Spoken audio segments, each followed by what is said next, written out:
怎么了？哎，你听，那什么声音啊？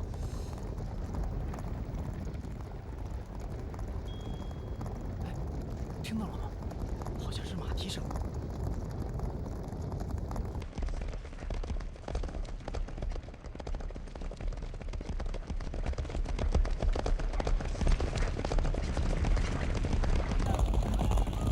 哎，你看马！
是鬼！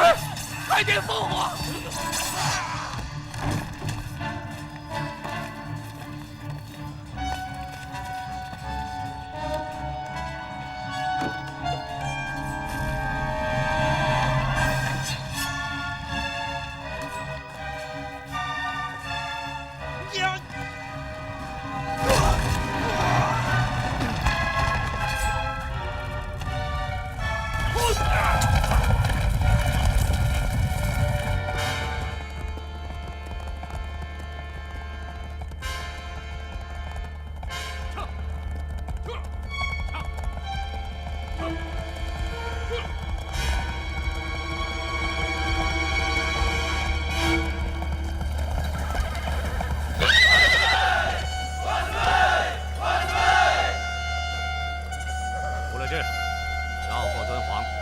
关中，直奔洛阳。是，出发。这。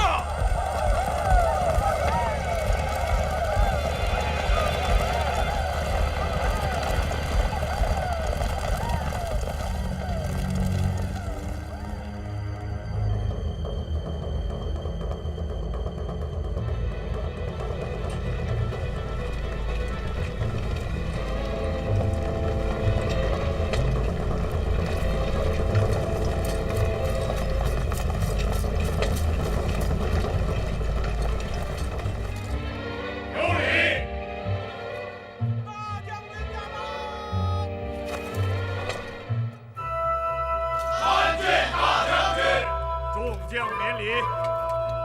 报！大将军，镇远隘口遇袭。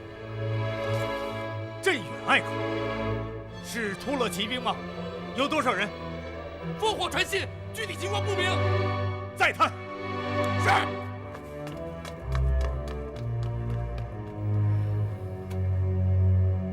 传令，发兵镇远隘。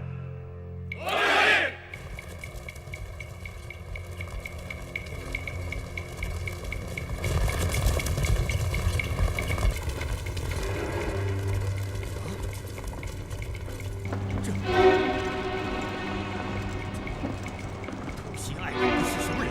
怎么守隘的军士都变成了白骨？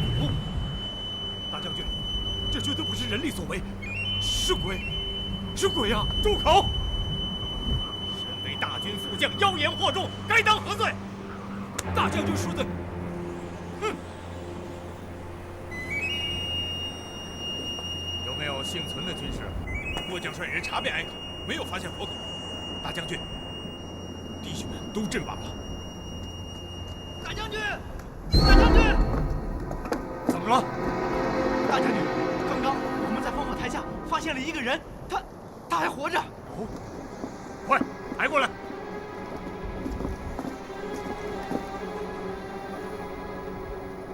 大将军，快说说，这里究竟发生了什么事？妖怪，是妖怪！妖怪？是妖怪！他们像黑云一般，骑着快马冲进隘口，兄弟们转眼间便被他们踢成了白骨，太可怕了！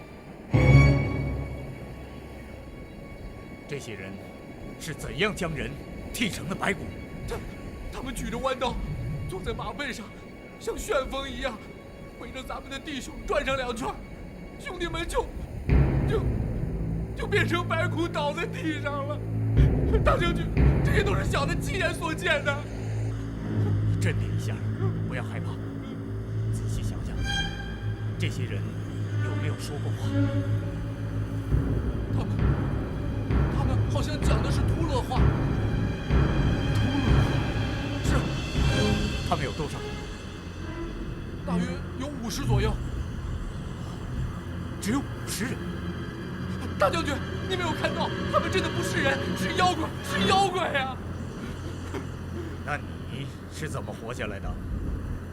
小的点燃烽火后，跳下了烽火台，他们以为小的摔死了，这才……他们朝哪个方向去了？关内方向。带他下去疗伤。是。他们究竟是什么人？难道真的是突勒骑兵？突勒骑兵怎么会将人踢成白骨？又为什么要进关呢？传令，命前锋飞虎军全力追赶，绝不能让他们入关。是。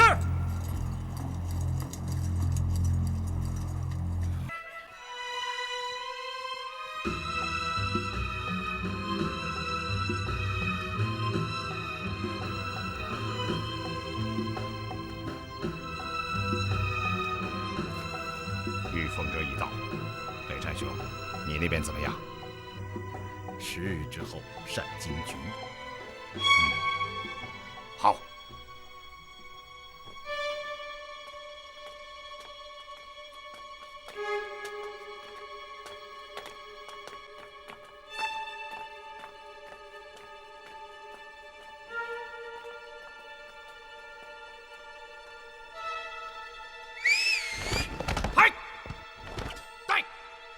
小事的留下随身财物，否则要你们脑袋！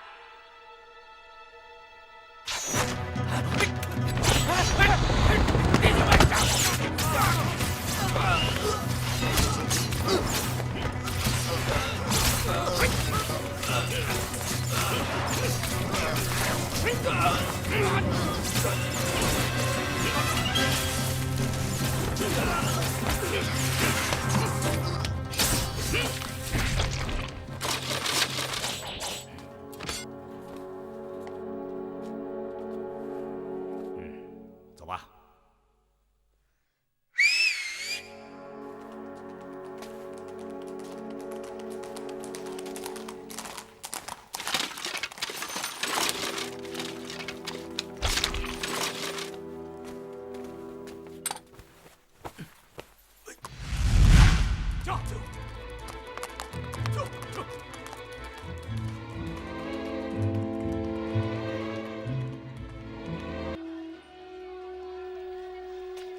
恩师，曾泰，你怎么在这儿？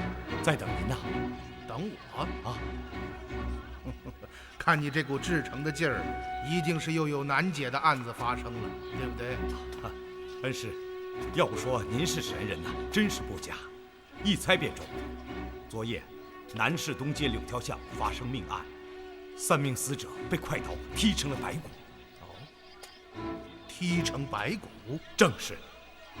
学生率司马和法曹勘察了现场，地上扔着3柄钢刀，周围的地面、墙上沾满了血肉，形状非常恐怖。除此之外，再无其他痕迹，学生难以定夺。因此，特在宫门前迎等恩师，请您莫辞辛劳，与学生同到现场勘察一番。我这个洛州牧不仅是你的上官，也是洛阳百姓的父母官，自己地面上出了事，当然该去。哦，对了，你派人回府，把元芳也叫到现场。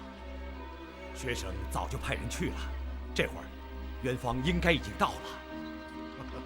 好，想到我前面了走吧。好。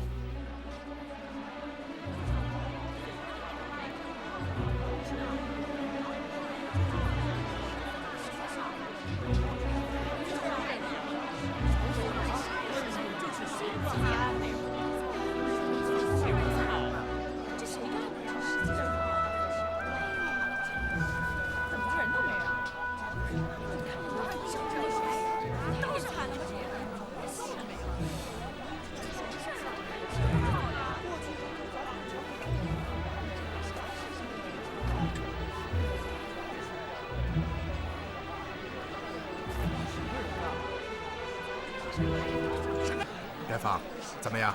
有何发现？哦，大人，您看，这把刀没有开刃，刀尖儿也是钝的。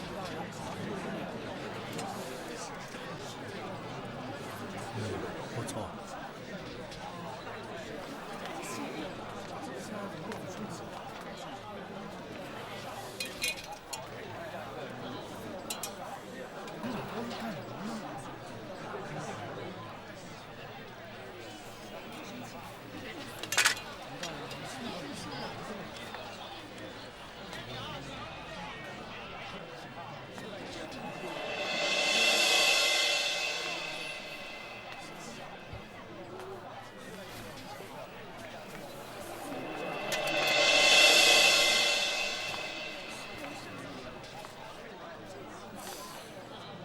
3柄钢刀都没有开刃，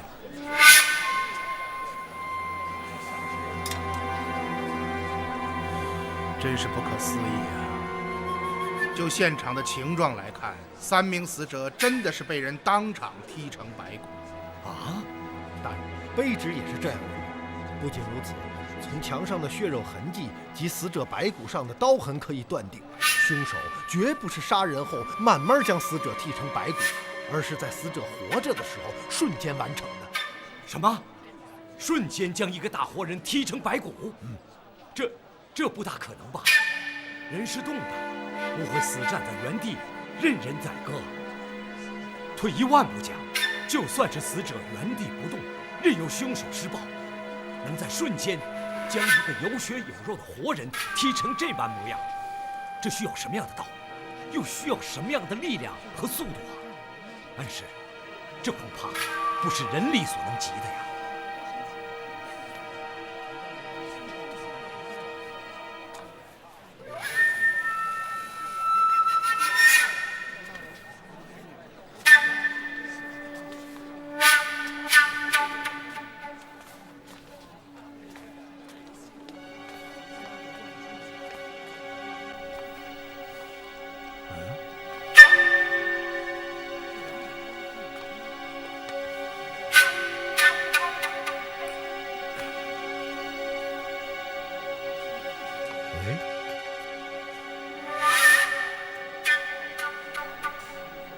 玉红，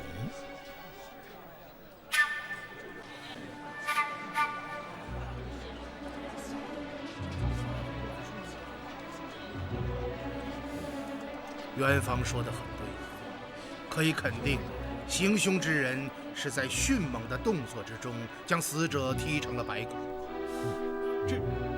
真有这种事儿？我想事情应该是这样的：今晨尹某之间，行凶之人走进柳条巷，突遭3名持刀强盗的围抢。这一点从地上没有开刃的钢刀可以得到证实。恩师，您的意思是，地上这3具白骨是持刀的强盗？不错。可恩师，这3把没有开刃的钢刀，怎么能够证实这一点呢？是啊，大人，我也不明白。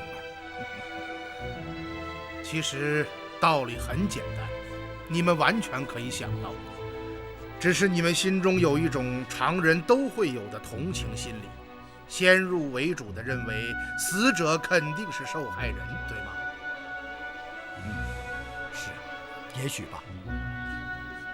这样吧，岳父，我给你提个问题：如果换了你，拿着一柄没有开刃的钝头钢刀，深夜跑到街上，你会做什么呢？拿着钝刀上街，肯定不是为了杀人，会不会是为了卖刀啊？半夜出来卖刀？确实晚了点儿。大人说的不错，这3个人拿着不开刃的钝刀，是想吓唬半夜过路的胆小行人，抢劫财物。没想到他们碰到了一位末路豪强，就在他们将此人围住的一瞬间，此人拔出了随身的武器，转瞬之间便将3名强匪踢为白骨。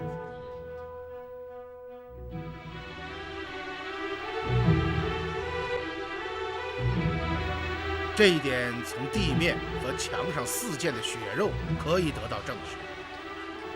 如果行凶之人是将死者杀死之后再行剔骨，墙面上是不会见有血肉的。有道理。可恩师，我还是难以置信，这世上真会有这样的人？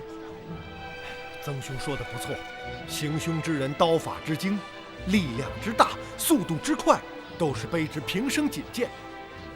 他究竟是个什么样的人物呢？大人，有一点可以肯定，这个神秘人物绝非中土人士。是的，中土武功以技巧著称，讲究的是闪展腾挪、飞纵提拔，发力讲借力攻力，很少有这种全凭自身速度和力量的硬功夫。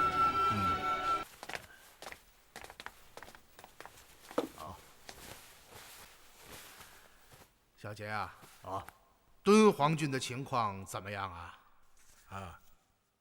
不瞒大帅，各部整天让我们防守，岂不闻兵法云：进攻才是最好的防守。龟缩在城里，让我们怎么防啊？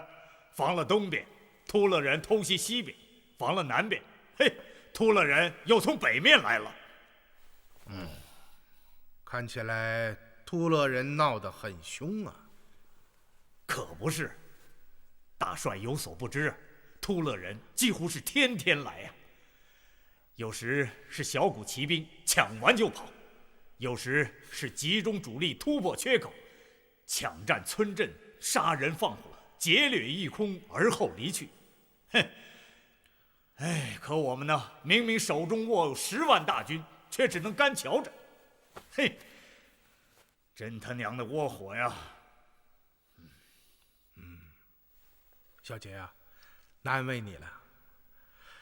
但是为社稷安危，为黎民百姓，你要忍耐，再忍耐，绝不可妄动杀伐。一旦战火燃起，势必触发北地的全面战争，到那时，事情便一发不可收拾了。大帅，道理我都明白，可咱也不能永远被动挨打吧？是啊，要将这一情况禀明圣上，对那些主战贵族，不妨狠狠地敲上一敲，一次就让他们知道厉害。招啊！大帅，还得是您，一句话就说到小杰心坎里去了。对了，大帅前些日子，敦煌还出了件怪事。哦，什么怪事？大约20天前，突勒前军主帅齐格调动2个鹰师1个豹师，逼近敦煌城北。末将命主力收缩，不想傍晚，一支神秘的骑兵突袭镇远隘口。200名守隘军士，除1人幸存，其余全部阵亡。哦，不光如此，最令人感到恐怖的是，所有死去的官兵都被踢成了白骨。踢成白骨？啊，是啊。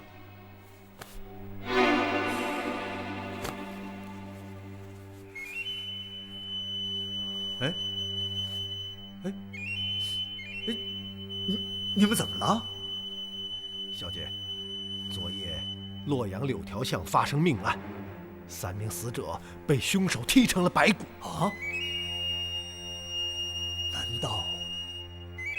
难道他们跑到神都来了？他们是谁？突袭镇远隘口的是50名身着黑袍的骑兵。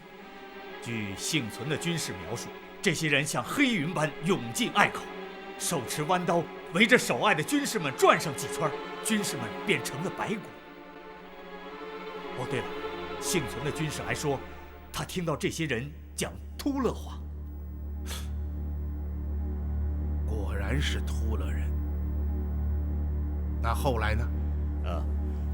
这些人突破镇远隘口后向关内而去，末将派前锋追赶，却连个人影儿也没有追到啊！看起来他们已经来到了神都。恩师，哎呦，曾大人来了。曾大人，大将军，今年未见，将军风采不减呐！曾大人权掌洛州，志同开府，小杰还未向你道喜啊！还不是仰赖圣上擢升之恩，恩师教化之德呀！曾太，怎么样？有结果吗？刺史府的衙役们遍查全城的驿馆客栈，店家们众口一词，由于边境封锁，榷场关闭，外国人进不了关，因此最近一段时间没有一家收留过波斯大食的商人，更没有突勒人。就目前的情势来看，这个突勒人定然不敢住进客栈之中。大人，他们会不会已经离开了洛阳，返回突勒了？有这种可能，但多年的断案经验告诉我，他们还在洛阳。哦，你们跟我来。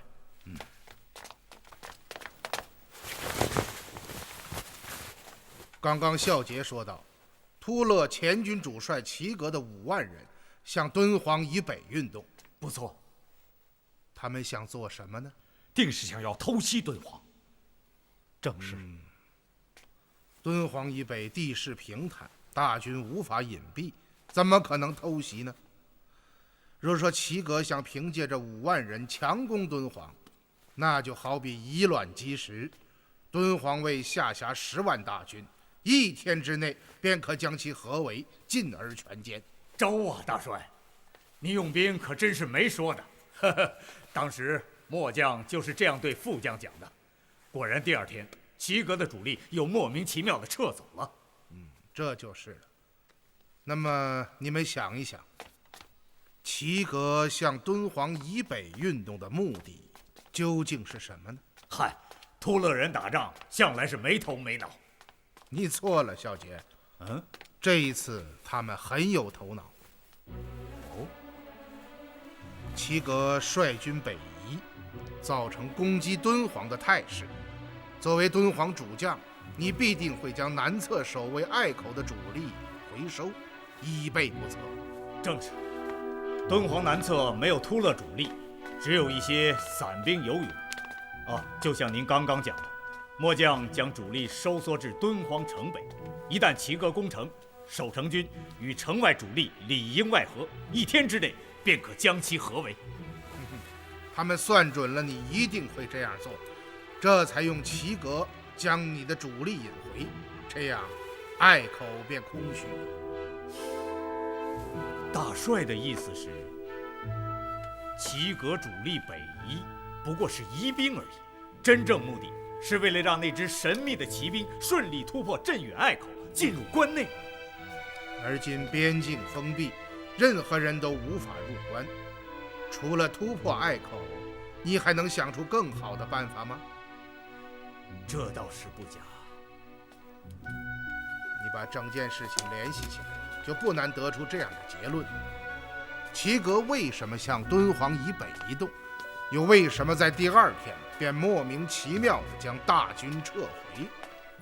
那支神秘的骑兵怎么会将时间拿捏得如此恰到好处？你的主力刚刚回缩，他们就来进攻隘口。这一切都证明，齐国主力的移动就是为了配合这支神秘的骑兵闯关。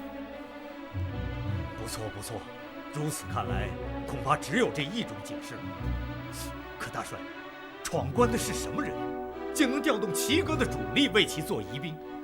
这也太得不偿失了吧？恐怕这支骑兵闯进隘口，进入中原要做的事情，是10支齐国的主力都无法完成。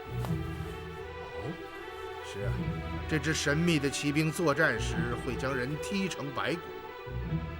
无独有偶，昨夜洛阳的街市上竟然发生了同样的事情，这说明了什么呢？这说明他们已经来到了神都洛阳。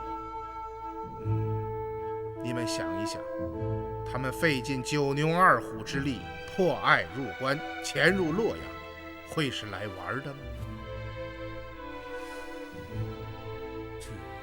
小杰刚刚说到，镇远隘口被攻破，发生在20天前。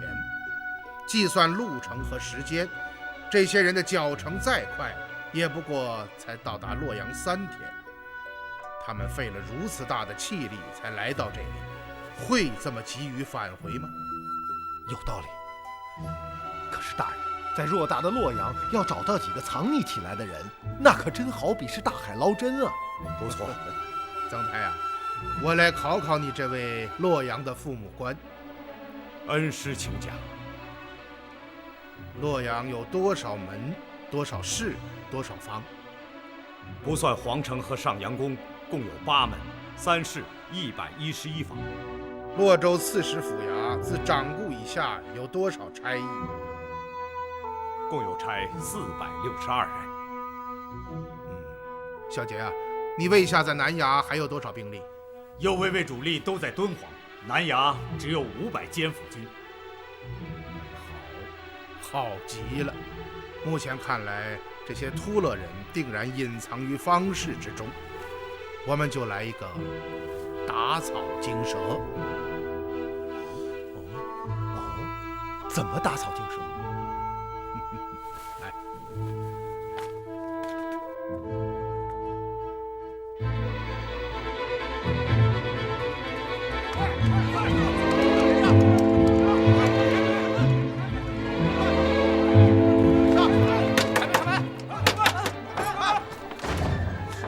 你们家有几口人？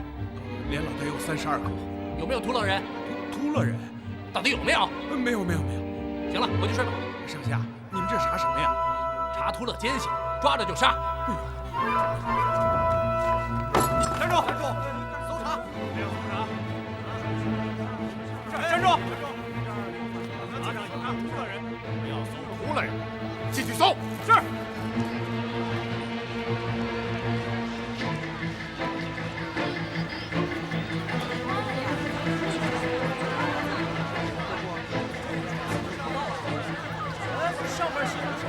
这上头说呀，洛阳城中会有突勒奸细。目前刺史府衙门正在全城搜索。从即日起，洛阳8门只开城中的上东门，其余7门全部关闭了。抓奸细！咱们只能走上东门了。走。诸位街坊听真，刺史府现正捉拿隐藏在洛阳城中的突勒奸细。哪一户家中有化外之人，或将房舍出租给化外之人的，立刻知会本方方正，否则以通敌论处。今日午后，刺史府将派3班衙捕进方，挨户搜查。各方胡人到堂，快走！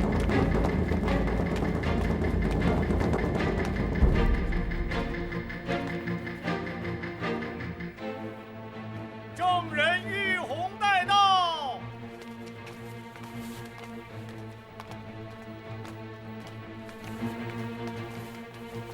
叩见大人。起来吧。谢大人。玉红，你要仔细辨认，不可粗疏大意。妾身不敢。开始吧。是。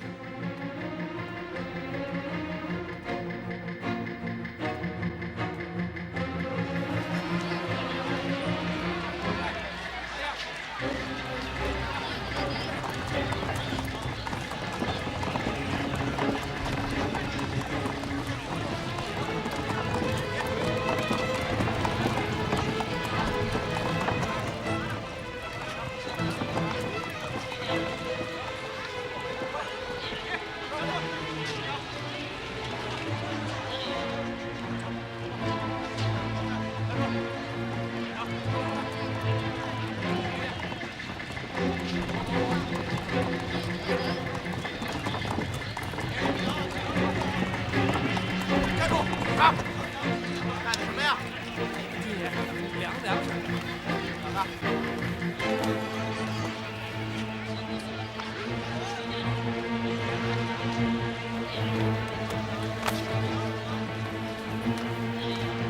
走吧，没什么。啊！这，站住！啊！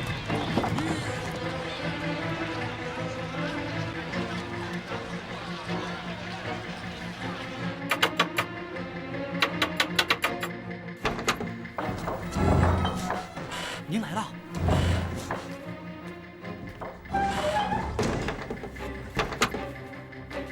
他们在吗？在后面，请他们到院中。是。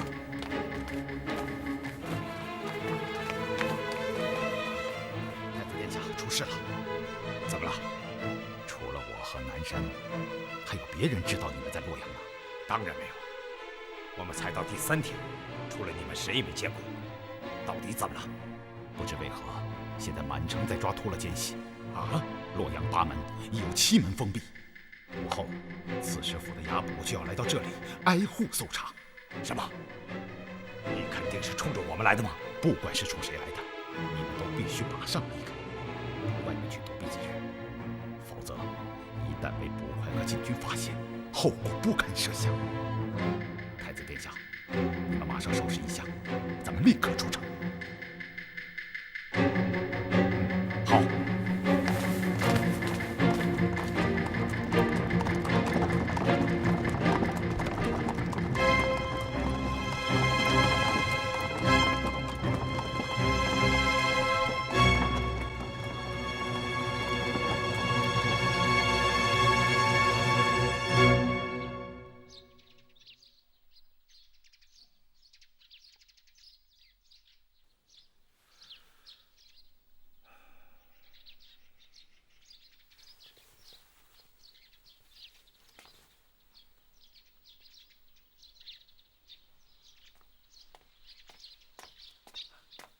恩师，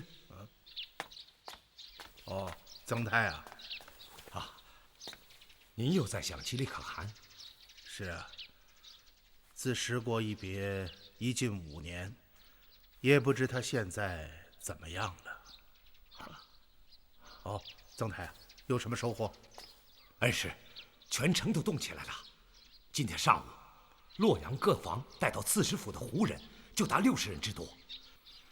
薛盛情想话痨的玉红前来辨认，都不是我们要找的人。非常好，目前至少有一点可以肯定，这些秃噜人已经待不下去了。他们一定会想方设法混出城去。曾太，立刻通知元芳，越是这个时候，越要打起10分的精神，绝不可疏忽大意。是，学生马上赶到上东门。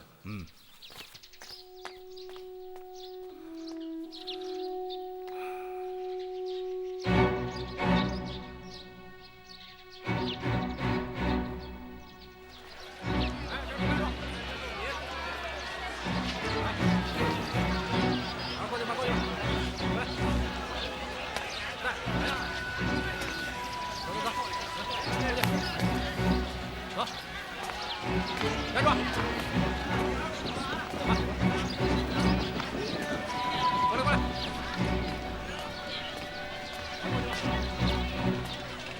岳父，宗兄，恩师说蛇就要出动了，让咱们打起精神。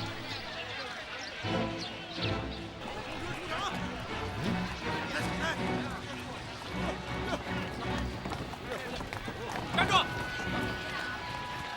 站住！这兄弟，那是什么车呀？查呀？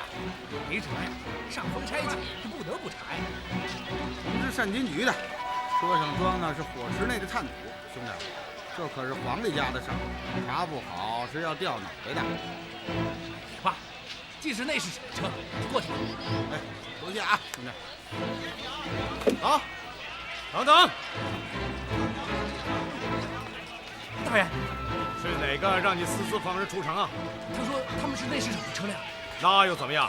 任何人、任何车辆，不经检查都不得出城。哎，老兄，我看你是不知道内侍省是做什么的。我看你是不知道洛州刺史是做什么的吧？这位便是洛州刺史曾大人。刺史大人，属下的有眼无珠。起来说话。你们是内侍省哪个局的？善金局的。你们的官长是哪位大人？江德大监沙尔汉大人。车上装的什么？是熔金用的炭土。出城做什么？回大人，善金局每日清运渣土，午时、申时各一次。通常是走北门，可今日北门封闭，只能从东门绕行。仔细检查。是。快检查！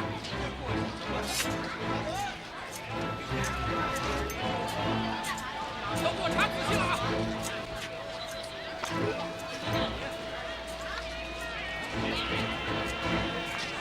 查仔细了！放亮点啊！好。有没有后面？没有。站住！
桥拉闸土场了，你们先回吧。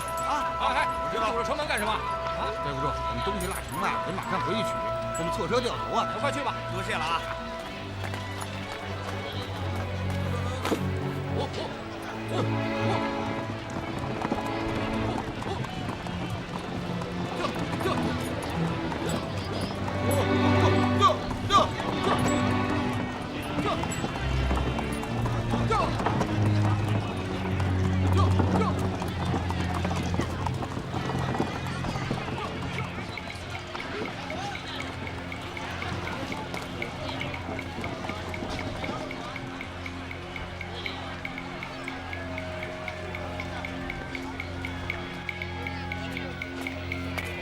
院长，怎么样？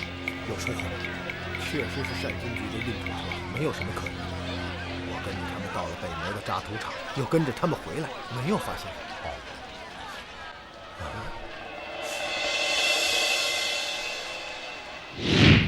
我们车上铁锹落渣土场了，我们得回去取。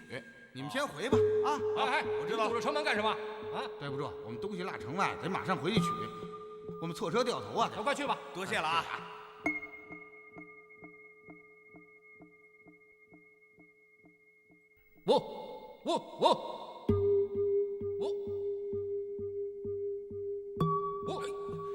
快上车！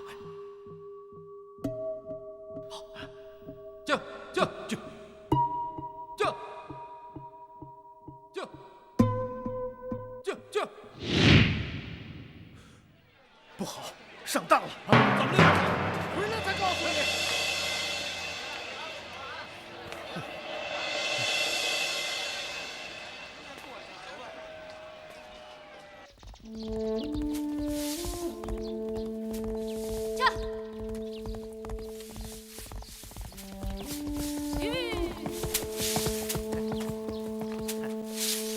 姑娘，您是打尖儿还是住宿啊？打尖儿，好嘞，您里边请。照顾好我的马，用最好的草料。得嘞，姑娘，您就请好吧。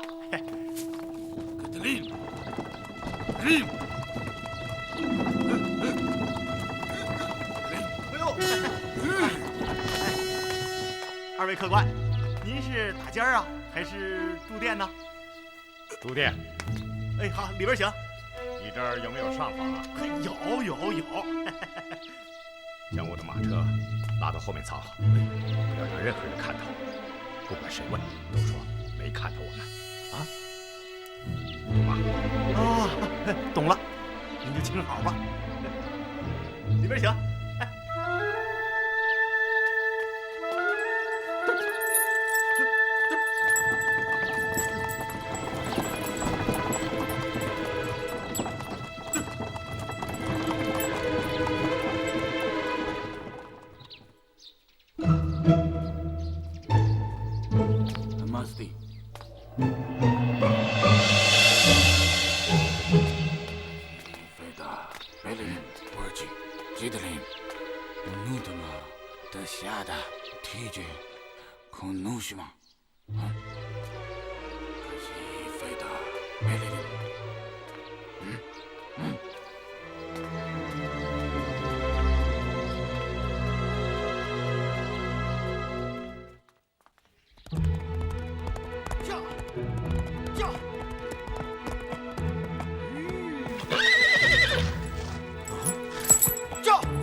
哟，客官，您来了。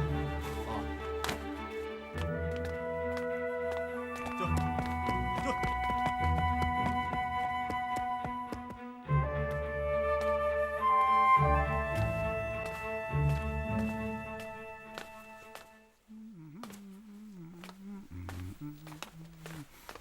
哟，哈，客官，客官，您来了。您是打尖儿啊，还是住店呢？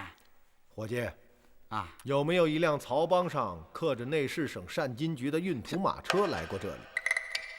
赶车的是2个身穿内侍省公服的人。没见过。客官您慢走啊。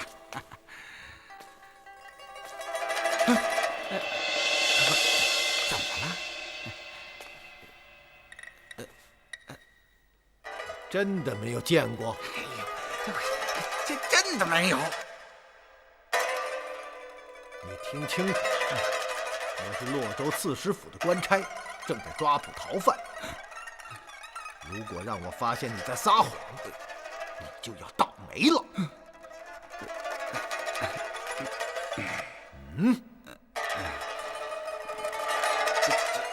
真的没见过。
发现你在撒谎，你就要倒霉了。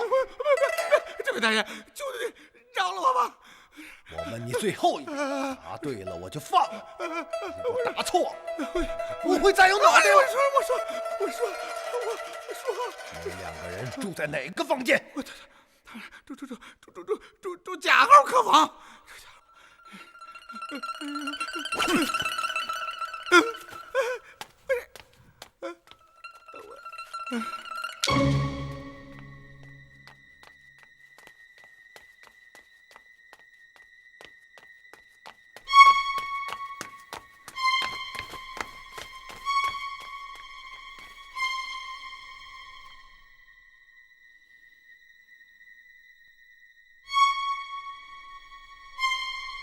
太子殿下，你说那些洛州刺史府的官差是冲咱们来的吗？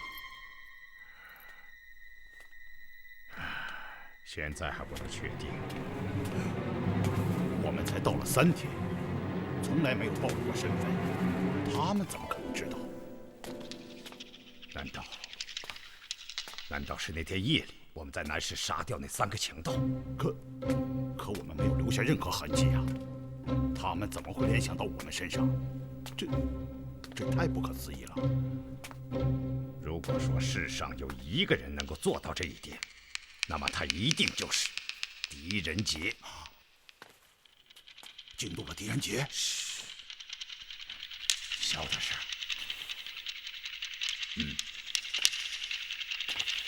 吴乐之，你看到了吧？就这么一次随意的出手，险些令我们彻底暴露。今后要加上12万分的小心。我明白了。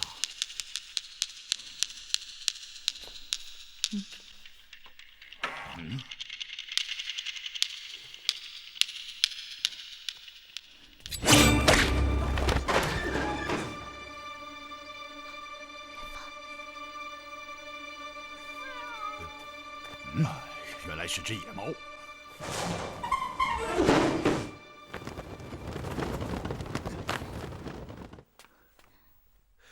朱叶，你不是在山西老家照顾大老爷吗？怎么回来了？大老爷说叔父这里更需要人，他一定要让我回来。我拗不过他，只能遵命。哦，哎，你怎么会盯上那2个秃勒人？这2个家伙跟我同时到达这里，我一听他们说秃勒话，又鬼头鬼脑的，就知道不是好东西。真有2下子，不愧是大人的侄儿。你只要一捧我，就是有事要求我了。知我者，你也。朱叶，这2个秃勒人非常重要，事情紧急，不计细数。你马上骑快马赶回洛阳，请大人率人前来。就这2个毛贼，还用这么兴师动众？咱俩进去，手到擒来。你不要小看他们，那个叫吴乐志的刀法非常精湛，能够瞬间将人剃成白骨。有这样的事？你我贸然动手，一旦被他们逃脱，那就前功尽弃了。所以你要用最快的速度赶回洛阳。好，你要小心。放心，你去吧。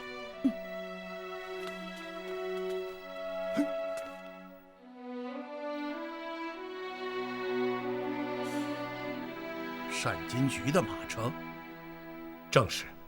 远方似乎发现了什么，一路追了下去。单金菊是为皇帝制作金银器的御用作坊，在承福门内归内侍省匠作监该管，由匠作大监沙尔汗主理。恩师说的对极了。这个沙尔汗是个很了不起的人物，乃本朝金银器制作大匠。他是波斯人，技艺超群，从范铸、锤叠、鎏金、錾刻，到铆接、切削、镶嵌，以及掐丝与金珠焊缀，各项工艺无一不精。真可以说得上是第一高手。此人虽不入庙堂，却是圣上的宠臣。学生也听说过此人，难道这个沙尔汗和突勒人有什么关联？现在下结论还为时过早，还是等等元芳的消息吧。叔父，叔父，叔父，如叶，你怎么回来了？叔父，是大老爷让我回来照顾您的。哎，先说正经的，我在洛阳以东的迎宾驿馆中碰见了元芳。他是不是发现了什么？是的，有2个贼头贼脑的突勒人混在驿馆之中。元芳说这2个人非常重要，让我回来报信儿，请您和曾叔叔火速前往。太好了，曾太，电骑刺史府3班衙部。是。如燕，拿我帖子，请大将军王孝杰率魏军前来。是。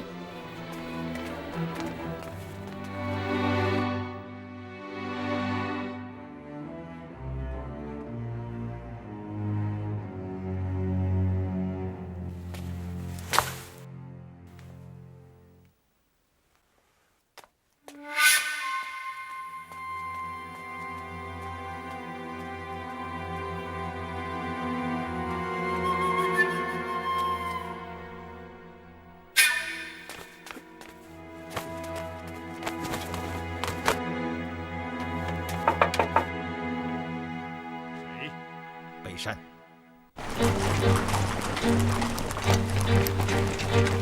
哎，队长，快点！快！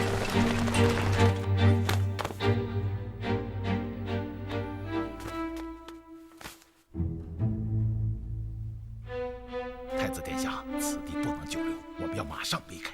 难道这里也不安全吗？我已经打听清楚了，此案是由发生在南市的一桩凶杀案引起。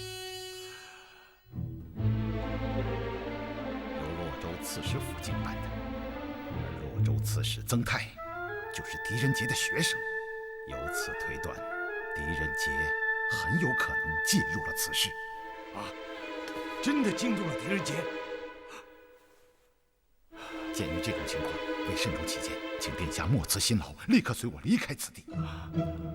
好。我们要到哪里去啊？一个安全的地方，到了殿下自会知道。马车已在后门等候，为不引人注意，我先出去。你们收拾妥当后，到后门上车。辛苦你了。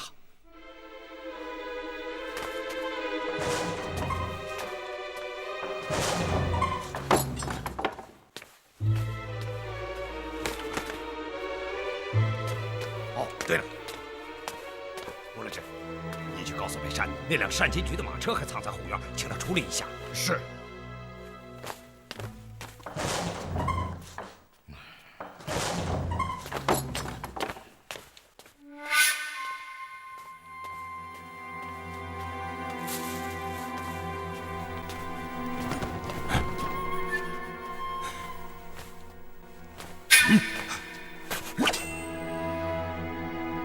下的这张脸，一定认识。当我用刀挑开你的风帽时，我会大吃一惊的。哼，让我看看你的真面目吧。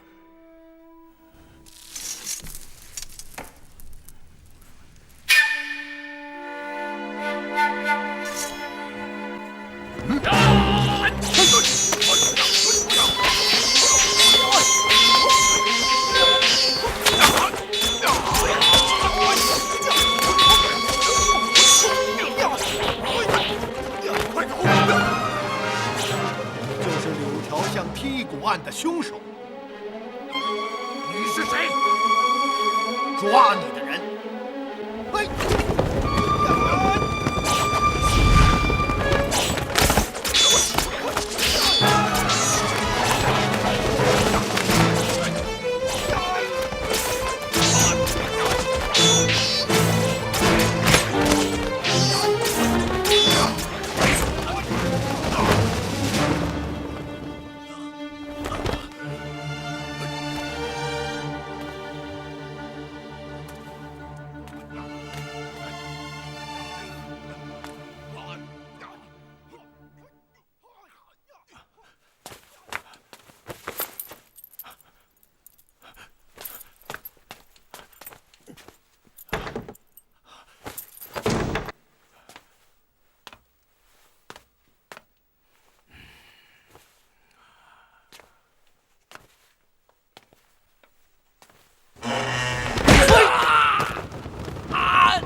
怎么回事？大将军，刚刚有人抢马跑了。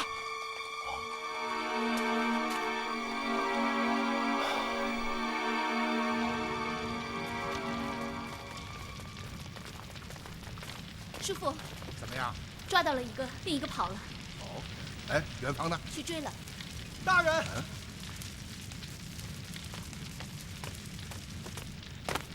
嘿，大人，您这招敲山震虎真是管用。这两个秃勒人果然在城中待不下去了。下午，他们化妆成善金局的工人，在城门前耍了个调包的诡计，本已骗过了我，可卑职突然觉得不对，翻身再追，最后在迎宾驿截住了他们。哼，还不是我先发现的他们，也不提一句。好，功劳都是你的，行了吧？谁要和你抢功啊？没人夸我，自己提一下还不行？好了好了，有功有功，大家都有功啊！好，来看啊，刚刚你说这两个秃勒人是坐着善金局的马车出城的？正是，他们安排得非常巧妙。马车先是出城到扎土，卑职一路跟踪，没有发现什么异常。回到洛阳，刚进城门，其中一车夫忽然说要返回扎土场取东西。由于他们刚刚驶进城门，守城的军士便没有让他们再到出城口接受检查。于是马车原地掉头，两车相错，后车将前车挡住。就在此时，早已等在一旁的秃勒人窜上马车，而原来的马夫跳车离去，就这样神不知鬼不觉地掉了包。善金局的马车，善金局的官衣，善金局的工人，还有这条巧妙的调包计。如果不是元芳临时急制，此时这二人已经逃出罗网。你们想一想，如此周密的计划，单凭两个秃勒人能够完成吗？定有内奸帮忙。大人，刚刚有一穿黑斗篷的神秘人物来到这里，秃勒人称其为北山。北山，此人对我们的行动内情非常了解，甚至知道曾兄与您之间的关系。他断定你已经介入了此事，因此要两名秃勒人立刻随他离开。听那人说话的口气，绝对是个做官的，而且不是个小官。你看到他的长相了吗？最可惜的是，刚刚我已在后院制住了他，正要揭开他的真面目。恰在此时，乌勒之背后偷袭，我二人酣战之间，此人趁机溜走了。看到了吧？此案绝不像我们表面看到的那样简单。这两个秃勒人在神都的根子很深呢。哦，对了，元芳，刚刚你说到乌勒志，谁是乌勒志？就是那个将人踢为白骨的秃勒高手。哦，能确定吗？刚刚我二人交手时，此人竟在瞬间击出上百刀，由此可以断定，柳条巷剔骨案的凶手定是此人无疑。那他人呢？本来我已将他打伤，谁料想此贼施出诡计，夺马而逃。大人，是卑职无能。哎，双方交手，胜负都是难以预料的。对方使用诡计逃脱，就更是在情理之中的事，这怎么能怪你呢？只要能够确定对方的身份，今后的事就好办多了。哼，这个乌勒志定是突袭镇远隘口那支神秘骑兵的首领。他奶奶，只可惜让他跑了。小姐，放心，下次他不会再有这么好的运气。元芳，只要能抓到这个贼主，需要什么你尽管开口。我们抓住了他的主子，你还怕他会跑远吗？哦，他的主子？元芳啊，我说的不错吧？只要是大人说出口，就一定不会错。可以肯定，屋内的那个秃勒人就是乌勒志的主子。我亲耳听到乌勒志和穿黑斗篷的北山都称其为太子殿下。太子？难道像几年前的莫绰一样，又是吉利可汗的儿子？在突勒，不光是吉利可汗的儿子，多禄五四金、努什毕五绰，以及各个部落小可汗的儿子，都被称为太子。哦，是这样。可说呢。然而，据我对突勒贵族的了解，能够意识乌勒志这样高手的，绝不会是无足轻重的人物。好，吴彦，你领军士将驿馆周围仔细搜查一遍，看看还有没有可疑的人和物。是。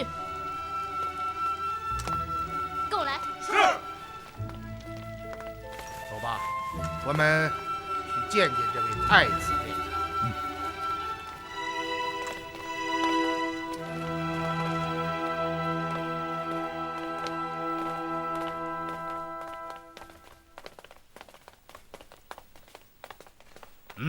是。Timmy Smith， Timmy Smith， 狄仁杰。你是狄仁杰？原来你会讲汉话。是的，我就是狄仁杰。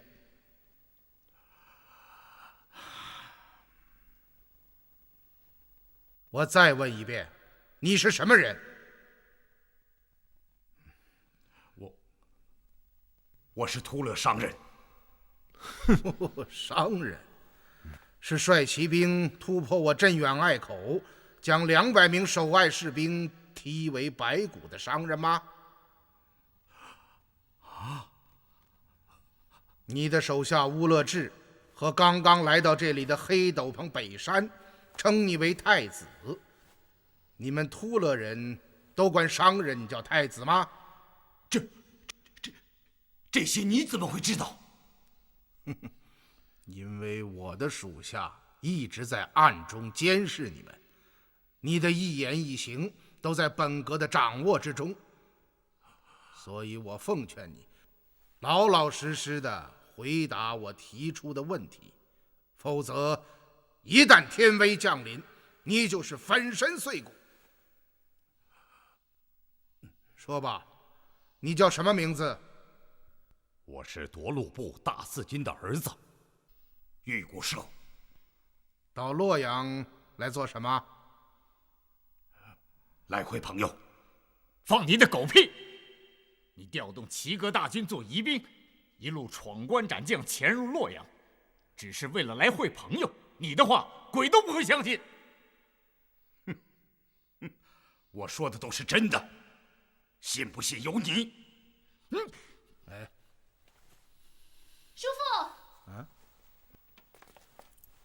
叔父，怎么了，如烟？叔父，这只马鞍带是我在后墙外的气窗下找到的，您看看吧。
更不是夺路部四金的儿子玉谷社。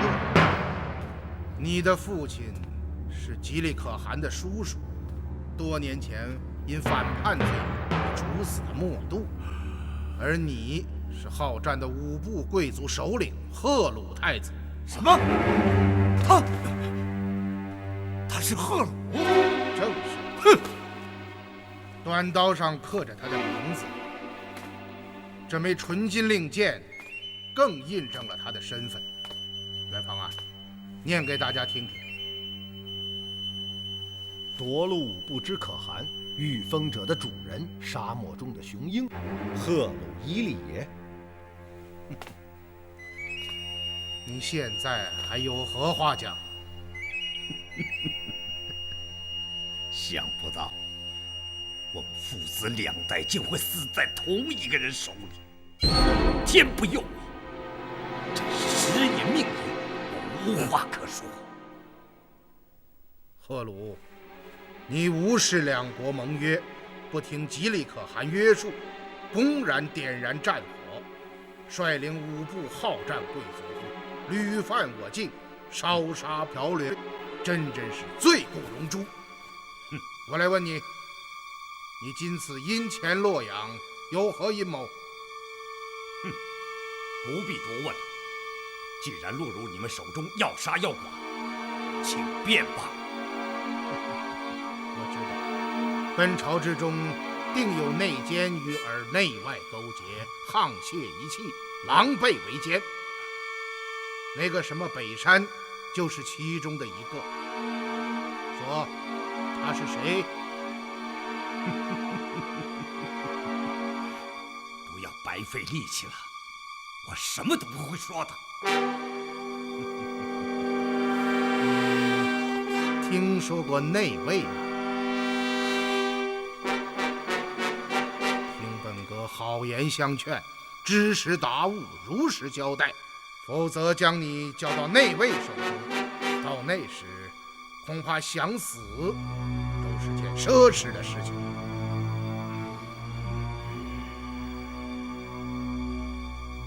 你他你！来呀，将此贼暂押洛州刺史府大牢之中，10人一班，严密看守，任何人不得接近。是。走。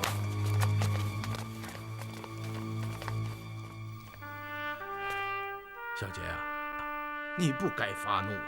这一次我们抓了一条大鱼，啊，远方。是啊，赫鲁是好战贵族之首，抓住了他，就等于砍下了5部贵族的脑袋。他们群龙无首，用不了多久，自己就会内讧起来。话是不错，只是太便宜这个王八蛋了。哼，我说谁有这么大能力，竟能调动齐国的主力做疑兵，原来竟然是赫鲁。一定要撬开赫鲁的嘴，将隐藏在朝中的内奸挖出来，否则祸起萧墙，国无宁日。